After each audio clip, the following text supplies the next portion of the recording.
کچھ جملے ہوتے ہیں جو دلیل نہیں ہوتے مگر دلیل کی طرح استعمال ہوتے ہیں۔ وہ کسی مسئلے کو حل نہیں کرتے، بس سننے والے کو یہ احساس دلاتے ہیں کہ مسئلہ حل ہو گیا ہے، اور اسی احساس کے نشے میں لوگ سوچنا چھوڑ دیتے ہیں۔ گاڈ آف دا گیپس والا جملہ عموماً اسی قبیل سے ہے۔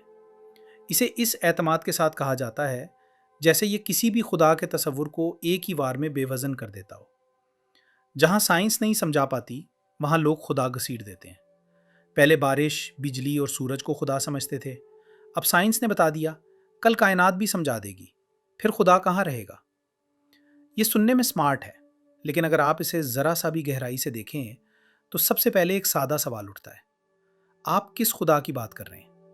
وہ خدا جو عوامی قصوں میں بادلوں کے پیچھے چھپا بیٹھا ہے، یا وہ خدا جس پر فلسفی صدیوں سے بحث کرتے آئے ہیں؟ یعنی وہ ہستی جو کسی ایک مظہر کا میکانزم نہیں بلکہ وجود کی بنیاد ہے۔ کیونکہ اگر آپ پہلے والے خدا کو نشانہ بنا رہے ہیں تو پھر مبارک ہو، آپ نے ایک پتلا خود بنایا، پھر فخر سے اس کو توڑ دیا۔ لیکن اگر آپ دوسرے والے خدا کی بات کر رہے ہیں تو پھر یہ گاڈ آف دا گیپس نہیں رہتا، یہ خدا کو غلط خانے میں رکھنے کی غلطی بن جاتی ہے، اور اس غلطی کا نام فلسفے میں صاف ہے، کیٹیگری ایرر۔ یہاں سے گفتگو کی سمت بدلتی ہے، کیونکہ اصل جنگ جذبات کی نہیں، تعریفوں کی ہے۔ اگر آپ خدا کو ایک سائنسی وضاحت سمجھ کر رد کر رہے ہیں تو آپ نے آغاز ہی میں غلط پتہ لکھ دیا۔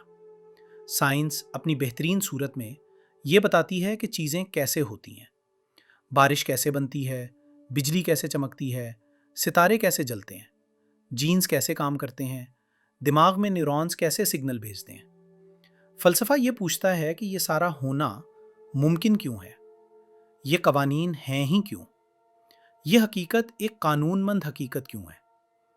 اور ایک اور سوال جس سے لوگ یا تو گھبرا جاتے ہیں یا مذاق بنا دیتے ہیں، کچھ ہے کیوں، کچھ نہ ہونے کے بجائے؟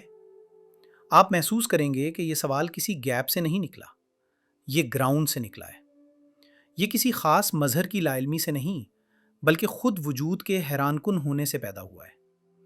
اگر کوئی شخص کہے کہ بارش کے میکانزم کا علم آنے کے بعد خدا کی ضرورت ختم ہو گئی، تو اس کے جواب میں کسی مذہبی نعرے کی ضرورت نہیں، صرف اتنا پوچھنا کافی ہے، کس نے کہا تھا کہ خدا بارش کا میکانزم تھا؟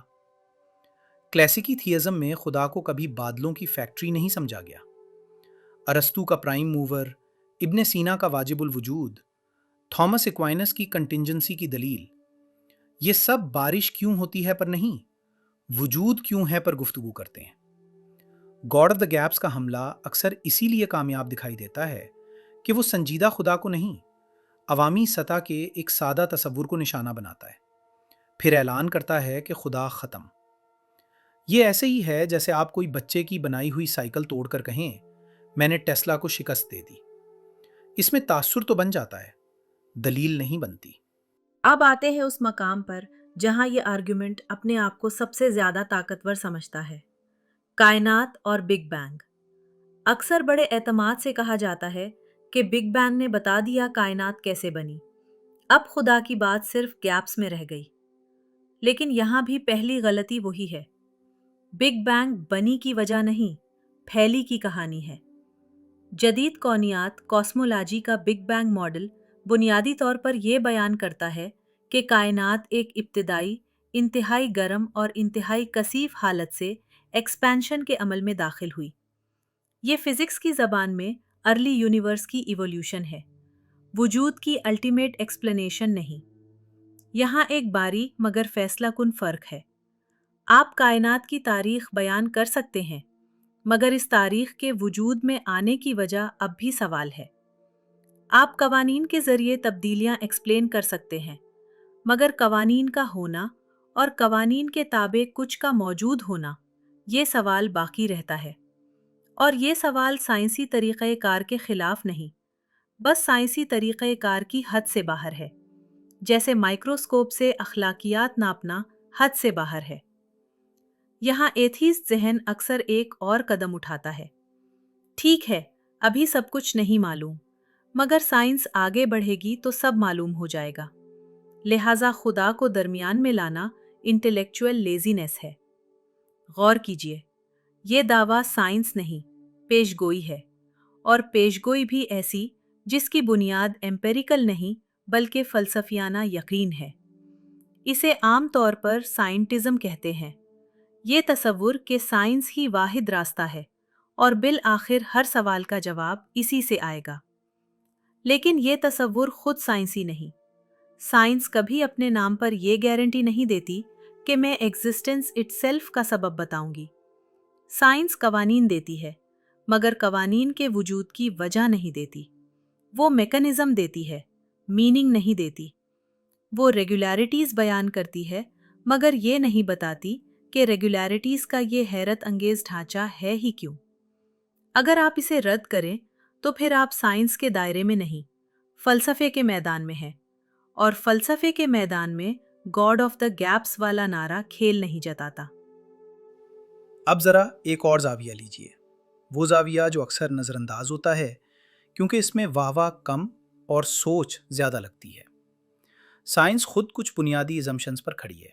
मिसाल के तौर पर यह फ़र्ज़ करना कि कायनात काबिल फ़हम है, कि कवानीन मुस्तकिल हैं, कि रियाजी जो एक एब्स्ट्रैक्ट ज़ुबान है हकीकत पर हैरत अंगेज़ तौर पर लागू हो जाती है, कि इंसानी अक़ल जो इर्तकाई अमल की पैदावार है हकीकत की साख तक रसाई रखती है।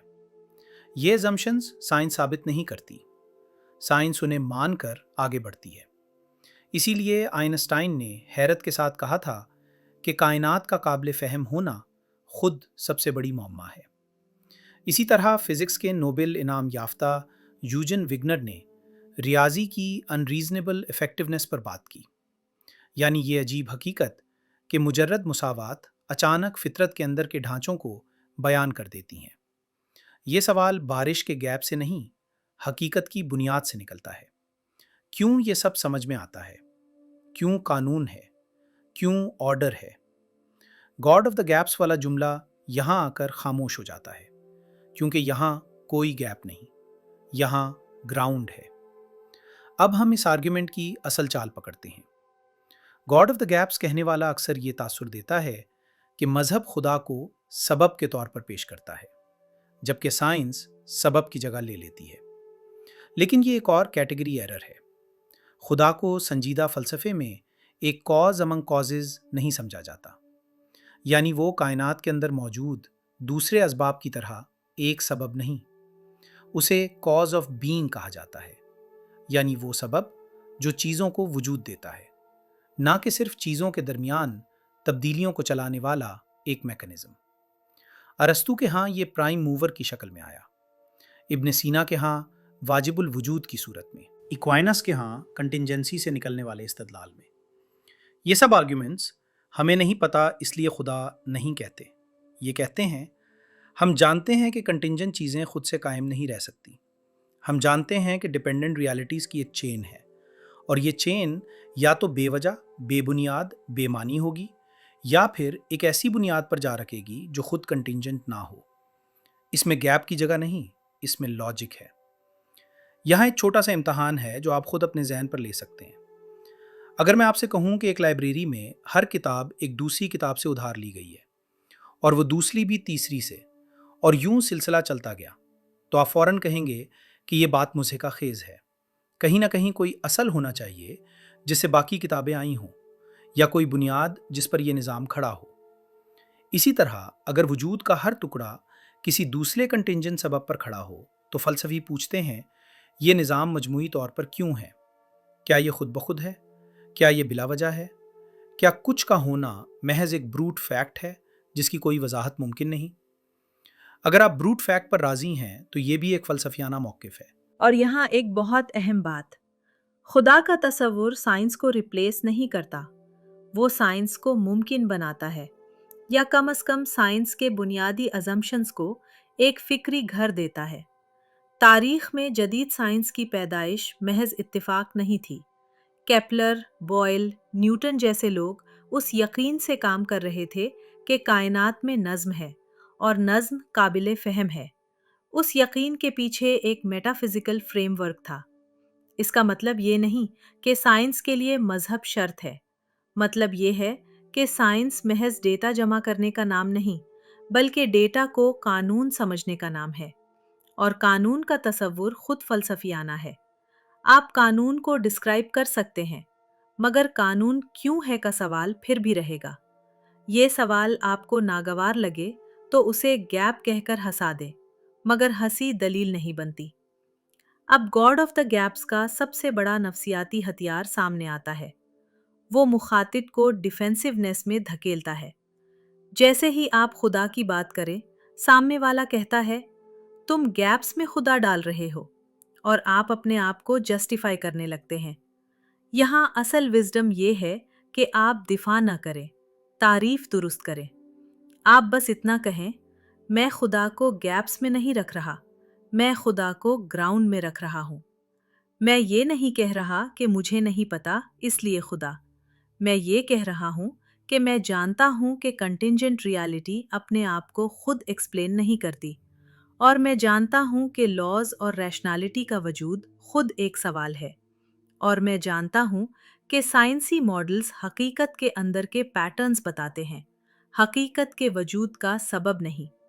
उस एक क्लैरिटी के बाद गॉड ऑफ द गैप्स वाला जुमला अपने वजन से गिर जाता है, क्योंकि वो गलत टारगेट पर मारा गया तीर था। कभी कभी मैं सोचता हूँ कि अगर हम एक लम्हे के लिए जज्बाती लेबल्स को बंद कर दें तो गुफ्तगू कितनी साफ हो जाए। एथियस्ट, बिलीवर, रिलीजियस, साइंटिफिक, ये सब आइडेंटिटीज़ हैं, नहीं आर्ग्यूमेंट्स नहीं। असल मसला ये है कि आप एग्जिस्टेंस के सवाल पर कहाँ रुकते हैं। कुछ लोग ब्रूट फैक्ट पर रुक जाते हैं, बस है। कुछ लोग नेसेसरी बीइंग पर रुक जाते हैं, एक बुनियाद है जो डिपेंडेंट नहीं। कुछ लोग इनफाइनाइट रिड्रेस को कबूल करने की कोशिश करते हैं, और कुछ लोग मल्टीवर्स के ज़रिए प्रोबेबिलिटी का सहारा लेते हैं। ये सब मेटाफिज़िकल पोजीशंस हैं, और मेटाफिज़िकल पोजीशंस पर मजाक नहीं, रीजनिंग चलती है। गॉड ऑफ द गैप्स की तंजिया चाल इसीलिए सुस्ती है कि वो मेटाफिज़िक्स को तंज से रिप्लेस कर देती है। अब एक और ताकतवर जाविया। अगर आप वाकई साइंसी मिजाज रखते हैं तो आप जानते हैं कि हर एक्सप्लेनेशन की सतहें होती हैं। दिमाग में कोई सोच आए तो न्यूरो साइंटिस्ट उसके न्यूरल कोरिलेट्स बता सकता है, साइकोलॉजिस्ट उसका बिहेवियरल पैटर्न बता सकता है, फिलोसोफर उसमें मीनिंग और इंटेंशनैलिटी की बात करेगा। क्या न्यूरो साइंटिस्ट के आने से साइकोलॉजी ख़त्म हो जाती है? नहीं। क्या साइकोलॉजी के आने से मीनिंग ख़त्म हो जाता है? नहीं। हर सतह की अपनी ज़बान, अपना दायरा है। इसी तरह कायनात के अंदर की फ़िज़िक्स कायनात के होने की मेटाफिज़िक्स को कैंसिल नहीं करती। अगर कोई शख्स ये कहता है कि फ़िज़िक्स ने खुदा को ख़त्म कर दिया, तो वो बिल्कुल इसी गलती में है जैसे कोई कहे बायोलॉजी ने एथिक्स ख़त्म कर दी। ये वही कैटेगरी एरर है, बस नए कपड़ों में। और अब अगर हम इस आर्ग्यूमेंट के दिल पर हाथ रखें तो एक बात वाज़ेह होती है। गॉड ऑफ द गैप्स का ताना ज़्यादातर एक नफ्सियाती विक्ट्री क्लेम है, इंटेलेक्चुअल विक्ट्री नहीं। वो ये कहता है, हमने तुम्हें प्रिमिटिव साबित कर दिया। लेकिन हकीकत ये है कि संजीदा खुदा का तसव्वुर प्रिमिटिव नहीं, सोफिस्टिकेटेड है। इसे प्रिमिटिव बनाने के लिए पहले उसे कैरिकेचर किया जाता है, फिर उसे शिकस्त दी जाती है। आप अगर वाकई इंटेलेक्चुअल ऑनेस्टी चाहते हैं तो आप मुखालिफ की बेस्ट वर्जन पर हमला करते हैं, ना कि उसके कमज़ोर तरीन वर्जन पर। यह वही उसूल है जिसे स्टील मैनिंग कहते हैं। गॉड ऑफ द गैप्स वाला ताना उमूमन स्टील मैनिंग के बरक्स चलता है, पहले स्ट्रॉमैन बनाओ फिर तालियां लो। तो जब अगली बार कोई बड़े एतमाद से कहे कि साइंस गैप्स भर देगी, खुदा ख़त्म हो जाएगा, तो आप सिर्फ एक खामोश सवाल की सूरत में पूरा मैदान अरट सकते हैं। साइंस गैप्स भरेगी, ठीक है, मगर वजूद के सवाल को आप किस खाने में रखते हैं? कवानीन के वजूद को किस खाने में रखते हैं? अकल और हकीकत की हमाहंगी को किस खाने में रखते हैं? रियाजी की अजीब ताकत को किस खाने में रखते हैं? और अगर आप हर सवाल के जवाब में सिर्फ ये कहें, एक दिन पता चल जाएगा, तो फिर आपने साइंस नहीं की, आपने उम्मीद को दलील बना दिया। उम्मीद अच्छी चीज़ है, मगर फ़लसफ़ा इस पर खड़ा नहीं होता। मैं यहाँ ये भी वाज़े कर दूँ कि ये गुफ्तगू इस दावे पर ख़त्म नहीं होती कि बस खुदा ही जवाब है। संजीदा जहन के लिए ये बहस एक दावत है, एक दरवाज़ा है, एक याद दहानी है कि कुछ सवालात ऐसे हैं जिन्हें मीम लाइन से नहीं दबाया जा सकता। खुदा के हक़ में दलाइल भी हैं, खुदा के ख़िलाफ़ एतराज़ात भी हैं। ह्यूम और कॉन्ट ने एतराज़ात उठाए, लाइबनिट्स ने सफिशिएंट रीज़न की बात की, एक्वाइनस ने कंटिंजेंसी की बात की, जदीद फ़िज़िक्स ने नए सवाल खोले। लेकिन इन सब के बीच अगर कोई एक चीज़ इंटेलेक्चुअली गैर संजीदा है तो वो ये है کہ آپ ایگزسٹنس کے سوال پر کسی کو گیپس والا کہہ کر خاموش کر دیں۔ وجود کا سوال گیپ نہیں، بنیاد ہے، اور بنیاد پر طنز نہیں، دلیل چلتی ہے۔ آخر میں بس ایک جملہ جو آپ چاہیں تو اپنے ذہن میں کل کی طرح ٹھونک لیں۔ سائنس کائنات کے اندر کے راز کھولتی ہے، خدا کا سوال کائنات کے ہونے کا راز ہے۔ ایک راز کھولنے سے دوسرا راز خود بخود ختم نہیں ہو جاتا۔ اگر آپ واقعی عقل کے آدمی ہیں تو آپ سوالوں سے نہیں بھاگتے، آپ تانوں کو دلیل نہیں بناتے۔ آپ یہ مانتے ہیں کہ کچھ باتیں سائنسی ہیں، کچھ فلسفیانہ، اور یہ بھی مانتے ہیں کہ جب کوئی شخص خدا کو گیپس میں نہیں بلکہ گراؤنڈ میں رکھ کر بات کر رہا ہو تو اسے گاڈ آف دا گیپس کہنا دراصل گفتگو نہیں، خود کو تسلی دینا ہے۔